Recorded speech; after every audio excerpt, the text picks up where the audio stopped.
Sa pagsikat ng araw, may bagong pag-asa. Hangin ay sumasayaw sa bawat sanga. Mga ibon sa himpapawid, awit ay maririnig.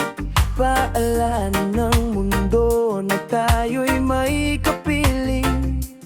Ngunit bakit tila unti-unting nawawala? Lunti ang kagubatan at malinaw na sapa.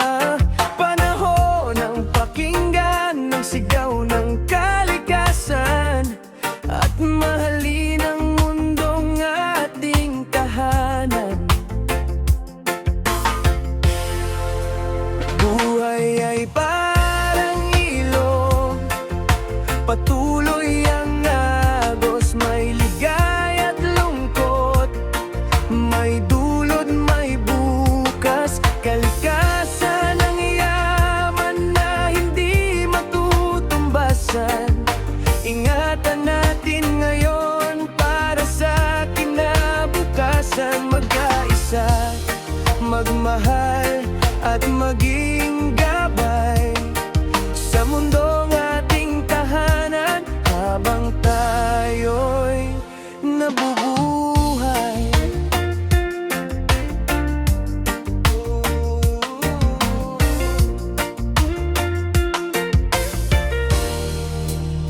Bawat puno'y may kwento, bawat dahon ay buhay, bawat patak ng ulan ay biyayang taglay. Kung tayo'y magtutulungan, pagbabago'y makakamtan. Mula sa simpleng gawa hanggang sa kabutihan.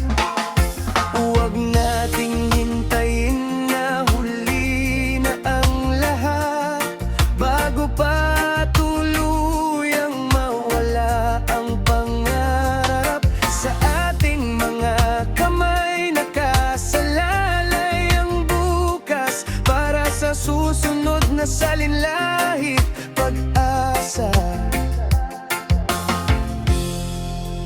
Buhay ay parang ilog, patuloy ang agos, may ligaya at lungkot, may dulot, may bukas. Kalikasan ng yaman na hindi matutumbasan. Ingatan natin ngayon para sa kinabukasan. Magkaisa, magmahal at maging gabay sa mundong ating tahanan habang tayo'y nabubuhay. Kapag ang puso'y nagkaisa, lilim ng puno'y muling sasaya. At sa bawat hakbang nating gagawin, mas maliwanag na bukas ang darating. Buhay at kalikasan, magkasamang kayamanan, regalo ng may kapal sa bawat